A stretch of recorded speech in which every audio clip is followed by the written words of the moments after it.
Muy buenas noches a todos y muchas gracias por estar un miércoles más en el Toro por los Cuernos. Si yo les digo una frase que oí hace una serie de años y me impactó, y que esa frase hoy se ha convertido pues nada menos que en una profecía, ¿qué me dirían ustedes? La frase fue: veremos cosas que nos helarán la sangre.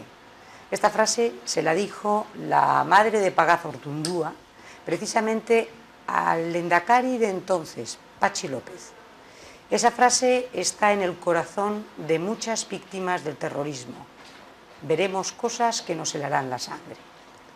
Esta noche tenemos la suerte de contar con nosotros con Maribel Lolo. Maribel, muy buenas noches. Hola, buenas noches, Pepa. Maribel es una víctima del terrorismo, porque una víctima en su padre. Y Maribel nos va a contar su historia y nos va a contar cómo ve en este momento la situación de las víctimas del terrorismo. El otro día estuvimos en una concentración que a título personal la lideró Maribel. Fue en la Plaza de Armas y era un poco en repulsa a toda esta manipulación que se está teniendo con las víctimas y también incluso una manipulación que se está teniendo con Estrasburgo. O sea, se está pretendiendo utilizar a Estrasburgo como el chivo expiatorio, como que tienen la culpa de todo. Y ya verán ustedes cómo a lo largo de la conversación nos podemos encontrar con que Estrasburgo es una excusa a un hacer absolutamente deplorable por parte de los dos grandes partidos, o partidos grandes, me gusta más decir partidos grandes, que han gobernado España. Pero para eso vamos a empezar por el principio. Maribel, me encanta que estés aquí. Gracias a ti. Quiero dar en primer lugar las gracias porque me hayas invitado y participar una vez más aquí en tu programa. Pues yo estoy feliz de tenerte con nosotros. Y mira, cuéntame una cosa, vamos a empezar por el principio. Tú eras muy pequeñita cuando... Cuéntanos cómo te conviertes en una víctima de ese terrible terrorismo. Estamos en el 78. Sí, justo. ¿Qué pasa? Fue un 15 de abril de 1978, yo vivía con mis padres, vivíamos en Portugalete, mi padre era policía municipal y sufrió un atentado.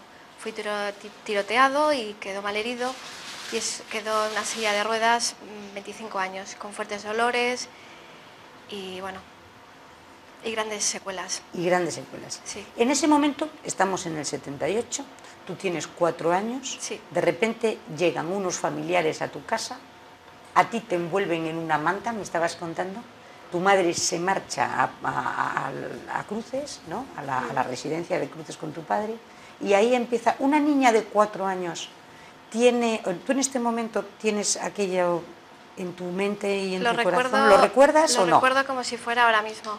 Sí. Recuerdo como, claro, vinieron los compañeros de mi padre a avisar a mi madre y claro, yo estaba durmiendo, entonces uno de los compañeros que vivía allí cerca pues avisó a su mujer y vino a buscarme, me envolvieron una manta y allí, bueno, bajamos y yo vi como a mi madre, bueno, se la llevaban los compañeros, no le supieron decir exactamente lo que tenía mi padre, que había tenido un rasguño y ya cuando llegó a Cruces pues allí se encontró con la realidad.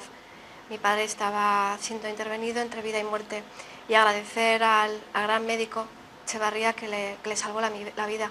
Que tú decías, era un médico de los nuestros. De los nuestros, sí. Porque tenías la suerte, porque sí. Es que había otros médicos que no eran de los vuestros. Sí, y a lo largo de los años, en el largo peregrinaje que hemos estado en distintos hospitales de toda España, pero sobre todo ahí en el País Vasco, sí que nos hemos encontrado con médicos y también enfermeras, bueno, pues del otro bando y que se hacían notar.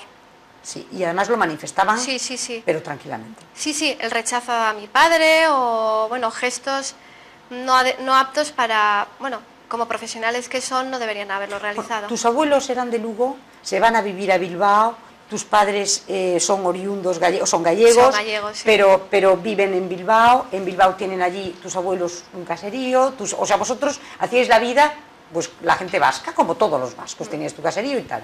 Y tu padre es policía municipal, ¿no? ¿Por qué atentan contra tu padre? ¿Qué es lo que evita a tu padre precisamente y le cuesta a él la silla de ruedas?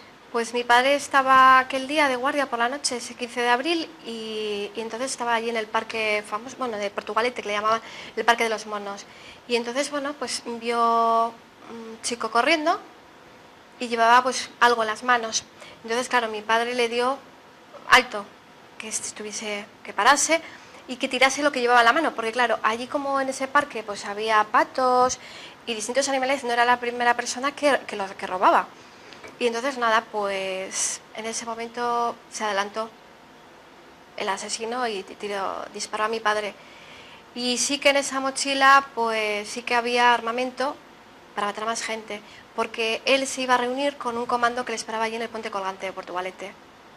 Tu padre lo pudo haber matado, ¿verdad? Sí. ¿Y qué le dijo a tu madre? ¿Por qué no lo mató? No quería llevar ese cargo de conciencia de haber matado a una persona. O sea, lo tuvo a tiro. Sí. Y no lo quiso. Pero mi padre, pero bueno, salvó. Es un referente. Es un referente. Ahora nos encontramos con que Maribel es ingeniero agrícola, está trabajando aquí en Ferrol, su madre vive en Lugo, han pasado ya mucho tiempo, las heridas se curan en la medida en que se pueden curar, pero lo que sí pides, como todas las víctimas del terrorismo, es, lo primero, justicia. Justicia, pero no la hay. Pero no la tenemos, porque antes creías que teníamos un Estado de Derecho, pero no existe ese tal Estado de Derecho como tal. Memoria, pues memoria por todas las víctimas del terrorismo. Y yo mientras viva defenderé la memoria de todas y la de mi padre, en primer lugar. Porque eso no se puede olvidar. Y dignidad, pues ya la tienen ellas en el momento que han dado la vida por España. Son un ejemplo, un referente moral para esta sociedad española. Y no nos podemos olvidar nunca. Ellos han dado la vida por España y de hecho si se ha atentado contra ellos, las cerca de 900 asesinados y todas las víctimas como tu padre que murieron años después pero que estuvieron teniendo con unas secuelas espantosas, sí, tienen un punto común.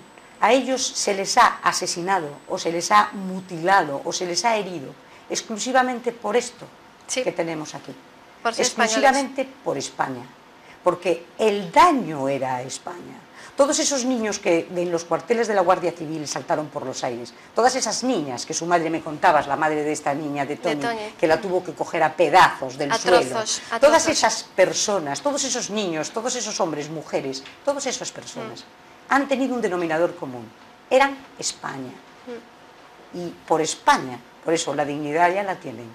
O sea, han muerto y han padecido por España y los han asesinado por ser españoles y por España. Pero no olvidemos, Pepa, que son más de 850 víctimas, o sea, más de 1000 muertos, y que ahora llegue esa sentencia, derogue la doctrina de Parot, y todo este dolor de todos estos años es un retroceso. Es un retroceso del que vamos a hablar, pero es que ahora me vas a seguir contando. Tú te encuentras, estamos en plenos años de plomo, que se llama, en Bilbao, en Portugalete, en San Sebastián, o sea, en Vascongadas, en el País Vasco. Y entonces, en ese momento que tú lo has vivido en primera persona, ¿cómo se trata a las víctimas? Porque hasta se avergonzaba la propia iglesia. ¿Cómo era aquello? Totalmente. ¿Cómo eran los funerales? Se negaban a oficiar a veces la misa o el funeral de víctimas del terrorismo. Y en varios casos, por ejemplo, Mapi de las Heras nos tiene comentado que pues, le costaba encontrar un sacerdote que quisiera hacer el funeral de su marido, ¿no? Sí, sí, pero así infinidad de víctimas. Y luego también el papel, ya te digo, el papel de la Iglesia que nunca, digamos, acogió, dio respaldo, los funerales se celebraban y siempre por la puerta de atrás. También los políticos de aquella, los gobernantes, no hicieron lo que tenían que hacer, porque parece que éramos como, no voy a decir la palabra, quedaría feo, pero sentarse al lado de la viuda y el llanto de los hijos llorando allí en el féretro de su padre, no había consuelo. No había consuelo. No. De momento... Y insisto, por la puerta de atrás. Siempre por la puerta de atrás. Sí. Y en ese momento está en vigor el Código Penal, que vamos a empezar a hablar ya de códigos penales. El Código Penal de 1973, que es el Código Penal de Franco. Y entonces ahí hay una serie de redenciones a unos penados, pues por el trabajo, ¿no? Sí. Si bien es verdad que en la época de Franco pues ese boom del terrorismo no existía. Entonces, ¿qué pasa con ese código del 73? Porque de repente se han modificado otras muchas cosas de ese régimen de Franco, muchas, pero ese código no se toca. Y ya estamos con Adolfo Suárez. ¿Por qué no lo toca Adolfo Suárez? ¿Por qué no lo toca Felipe González? A ver, yo creo, o sea, en ese código del 73, perdón, ahí los gobernantes, digamos, no quisieron hacer las cosas como se deberían hacer desde un principio. Miraron el objetivo, o sea, desde un grado menor, y manifestaron una insensibilidad, una incompetencia, y ahí se veía pues que el Estado democrático estaba ciego, en el cual se ensalzaba los derechos de los asesinos y caía en el olvido las víctimas, el dolor de esas víctimas. Eso es importante. ¿No sería que, por ejemplo, Felipe González, porque Suárez está 2 años, ¿no sería que Felipe González, como creía el gobierno de Felipe González, que encontrando el atajo del GAL, a lo mejor de alguna manera solucionaba todo el sistema de ETA, o podía terminar con ETA por el atajo del GAL, como luego se comprobó que era terrorismo, bueno, pues terrorismo? Es que no se hicieron las cosas bien, Pepa, ahora tampoco las han querido hacer, y estamos pagando las consecuencias de los deberes mal realizados en su momento. Pero en aquel entonces el Partido Socialista no quiere ni tocar ese código, y podía haberlo tocado porque tenía mayoría absoluta. No lo modifica. No le interesaba. Nada. No le interesa. No. ¿Por qué? Hay muchos intereses. ¿En qué? Yo creo que en aquel momento, a ver, el papel de las víctimas, éramos igual como, es que me cuesta decir la palabra, pero sí, lo voy a decir, éramos como los apestados. Sí, sí, dilo. Éramos los otros y no teníamos el reconocimiento, no sentíamos el calor del resto de los españoles, hasta que llegado unos años, pues parece que, empezó sí a salir un poco la sociedad a la calle en repulsa, un poco por las muertes causadas, porque ya viste que luego en esos años fueron día tras día, pero es que yo creo que la gente... Día tras día. Sí, semana tras semana. Yo creo que la gente como que se acostumbró, bueno, pues es que yo he oído, pero tu padre era policía, bueno, vale. ¿Justificaban? Sí. Pero era militar, bueno, claro. Parece que, como eras militar o pertenecías a las fuerzas del Estado, era normal. Sí. Pero en el momento que ya toca a una persona civil, que es que aquí nos toca. Nos puede pasar a cualquiera, sí, ¿no? Porque se amortizaba que, bueno, si eran militares formaba parte casi hasta de su sueldo, ¿sí te parece? Sí. Fíjate, así de frío estamos hablando, pero es verdad, forma parte del sueldo. Pues miren ustedes, ¿no? Pero ya empezaron a asesinar a catedráticos, empezaron a asesinar a empresarios, empezaron a asesinar a niños. En los cuarteles de la Guardia Civil saltaban los niños por los aires. Mira, es que sin ir más lejos, una amiga mía, que es viuda del terrorismo, su marido era Guardia Civil, pues lo asesinaron delante de su hijo de 7 años, lo iba a buscar al colegio, y su hijo vio cómo asesinaban a su padre. Eso es ETA. ETA es la imagen del Guardia Civil allí en el atentado de Vic, recogiendo el cuerpo de su hija. Y así tantas muertes. Pero es que la sociedad española se olvida. La Iglesia, empezando por Setién a la cabeza, el Monseñor Setién... Sin comentarios. ¿No hacemos comentarios con Monseñor Setién? Como digo yo, la Iglesia es de todos, es la casa del Señor. Yo quiero también dirigir un gran recuerdo a una persona que no está, don Antonio Beristain, que fue el creador del Instituto de Criminología en San Sebastián, hizo muchísimo por las víctimas del terrorismo. Y él, era jesuita, no le dejaban oficiar la misa, porque colaboraba con nosotros. ¿No le dejaban oficiar? Sus propios compañeros. Jesuitas. Claro, o sea, me dices, yo soy creyente, voy a misa, o sea, dices, ¿qué lado de la Iglesia? La Iglesia está politizada. De hecho, yo cuando voy en el País Vasco, vas a misa y procuro ir a la misa que hablan en castellano, porque no es la primera vez que, claro, y luego que ya no exista el párroco que ya te eche el discurso político. Eso es la realidad, porque adoctrinan desde dentro.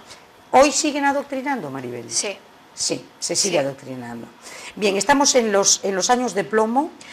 Pero perdona, dime, sí. que me dejaba que menos mal que ahora en los últimos años la entrada de Monseñor Monilla ha sido como un aliento para las víctimas. Quizás llega un poco tarde, pero nunca es... por lo menos es... Hacía falta. Esa gran misa que ofició pues por todas las víctimas, pues hombre, sí, es un gesto, porque antes Munilla, sí. Valiente tiene muchos detractores porque no lo aceptan allí en la Iglesia Vasca, porque él dijo, es que hay que estar con todos, con las víctimas, pero hay que separar, hay que separar. Porque hay los que matan y hay los que mueren.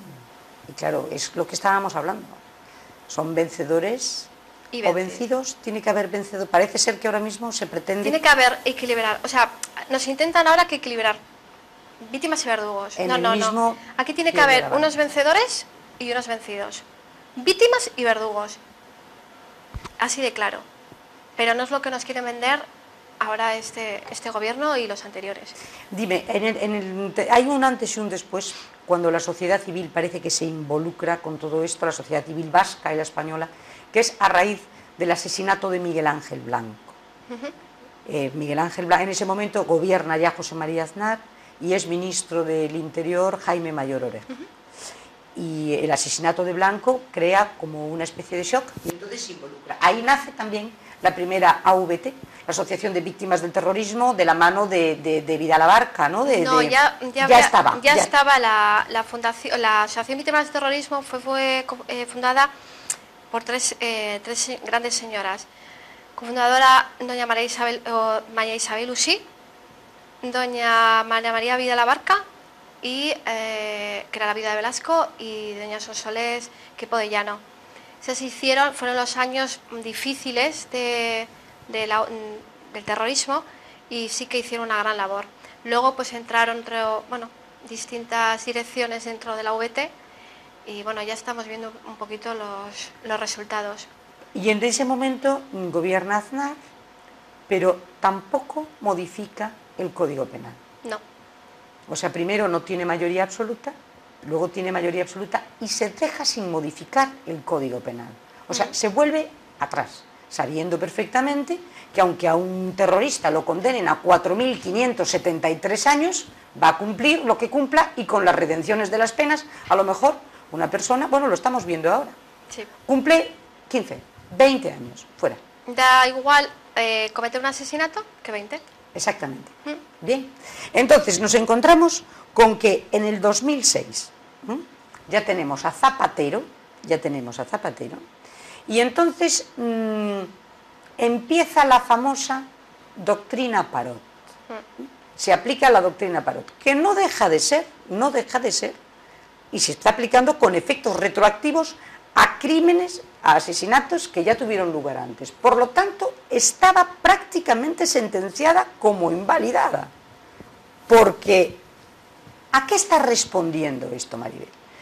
Tanto el Partido Socialista, que dijo claramente que quería negociar, estos lo han dicho a las claras, sí, porque Zapatero dijo desde el punto 1 que iba a negociar con ETA y que se iba a sentar. Sin embargo, el Partido Popular ha dicho que no ha negociado y que no pensaban negociar nunca. Bien, hay que tomar en cuenta las dos posturas importantes. El Partido Socialista, que dice que negocia, comienza a negociar.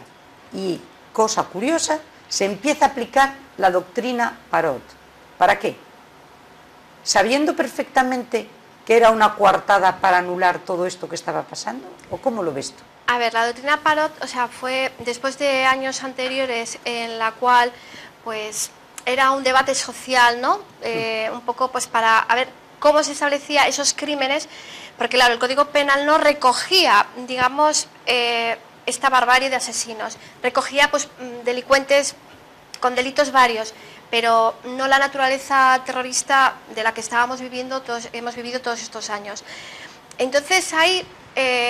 cuando se creó ese debate social, se llegó, digamos, un poco, a ver, el cumplimiento de las penas. Entonces sí, digamos, a un acuerdo. 2006, doctrina Parot, implantada por el magistrado de la Sala Segunda del Tribunal Supremo, el señor Julián Sánchez Margal, y ahí empezó otro camino. Y ahí estamos viendo un poco los resultados, porque sí que exigíamos un cumplimiento íntegro de las penas. Y al cabo de unos años ya se ha visto con la hoja de ruta que está marcada por el anterior gobierno, la está siguiendo el gobierno actual, y no nos podemos olvidar de esa hoja, en la cual tenemos que citar que es importante los objetivos de esta banda terrorista: anexión de Navarra, Euskal Herria, la independencia, la división con el resto de España, y esos son los objetivos muy claros. Luego, excarcelación de todos sus presos, que estamos asistiendo a una amnistía de presos. Pero clarísimo. Tal cual. Y esperemos ahora, seguramente igual a las Navidades, que no exista como una foto de entrega de armas. ¿Qué será lo más probable? Claro, una foto de Navidad. Pero no podemos permitirlo. Las víctimas tenemos que salir. Pero tú ves que la hoja de ruta va encajando perfectamente.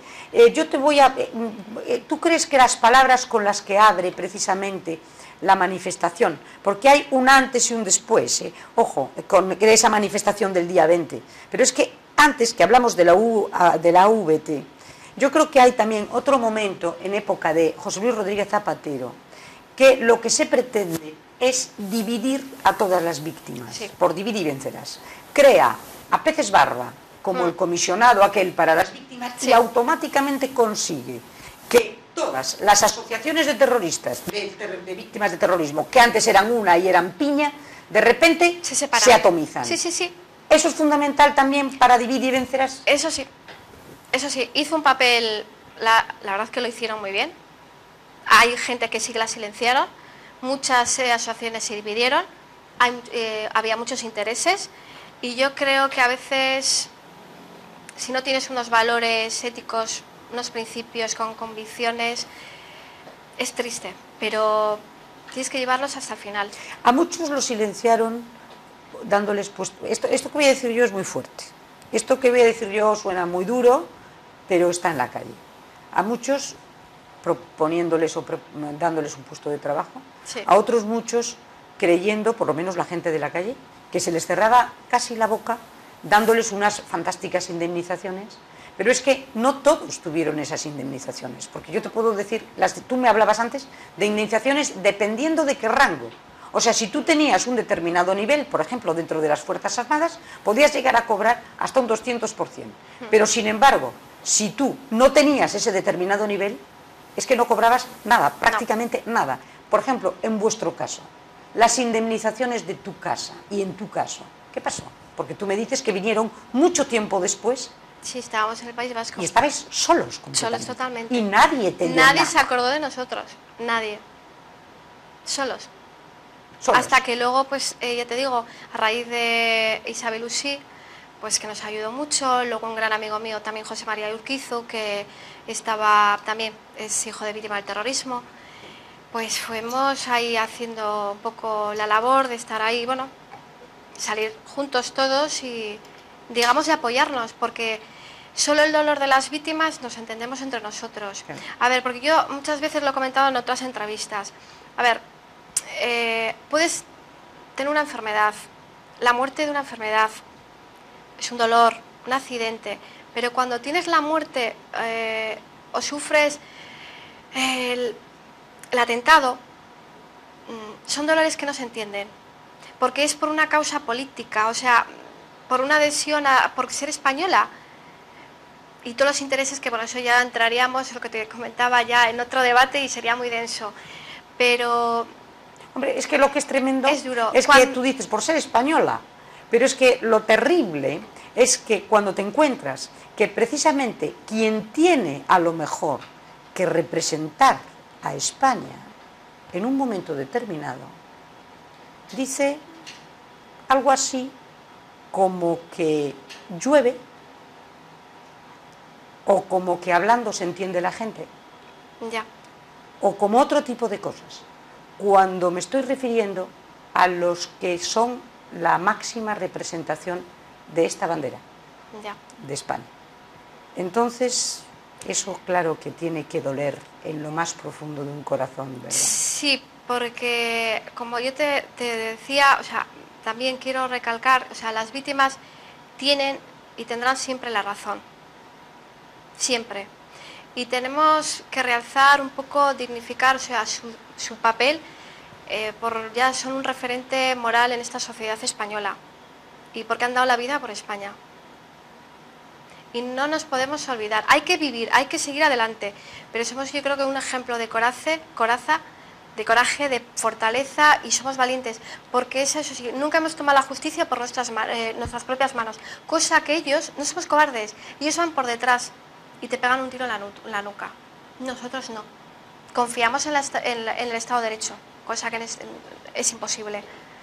Se está poniendo te sientes traicionada, porque es un sentimiento de traición, decepción, y dices, bueno, vendrán tiempos mejores, pero ¿qué está pasando? Si el gobierno que te representa no han hecho las cosas que deberían haber hecho cuando la anterior dejó las cosas mal, y si ahora teniendo una mayoría absoluta no se han terminado bien los deberes, estamos pagando las consecuencias. Y esto viene también del 73, porque los distintos gobiernos que han pasado a lo largo de la democracia española no han hecho lo que tenían que entonces hacer, cuando en este momento se está diciendo, no señores, es que, fíjate, la culpa la tiene Estrasburgo, no, porque es Estrasburgo el que está diciendo, por pobres nosotros no podemos hacer nada, es Estrasburgo.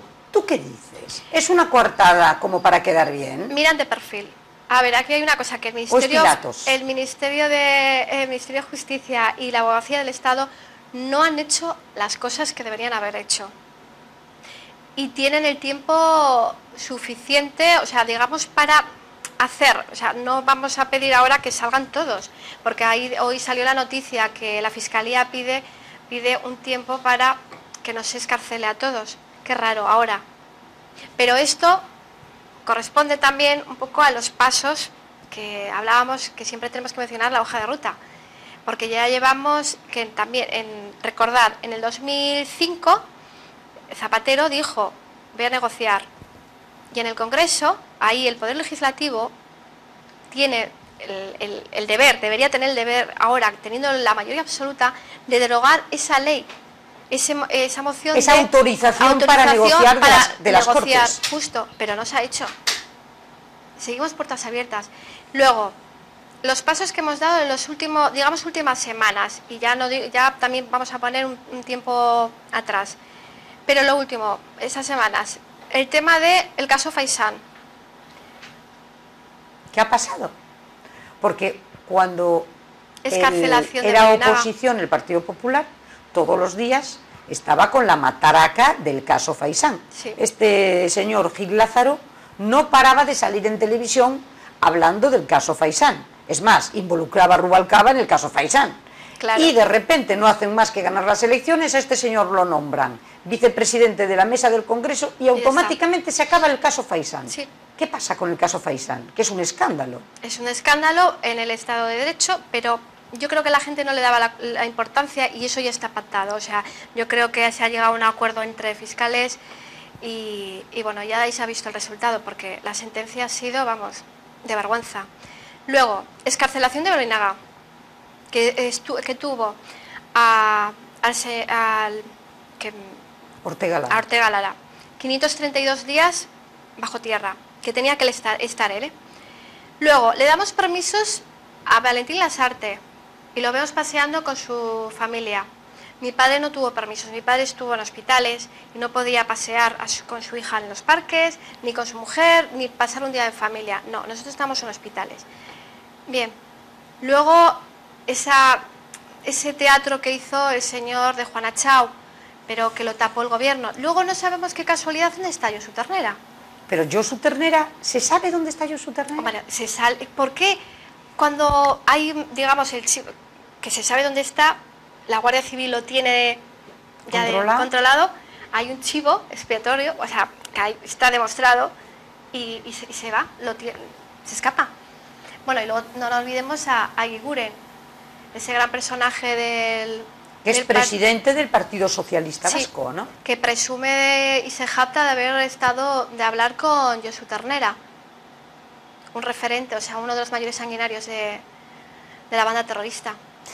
Y sin embargo, también estamos viendo que grandes referentes de lo que era la lucha antiterrorista y de gente que estaba dando su testimonio y su valentía, como por ejemplo María Sángil.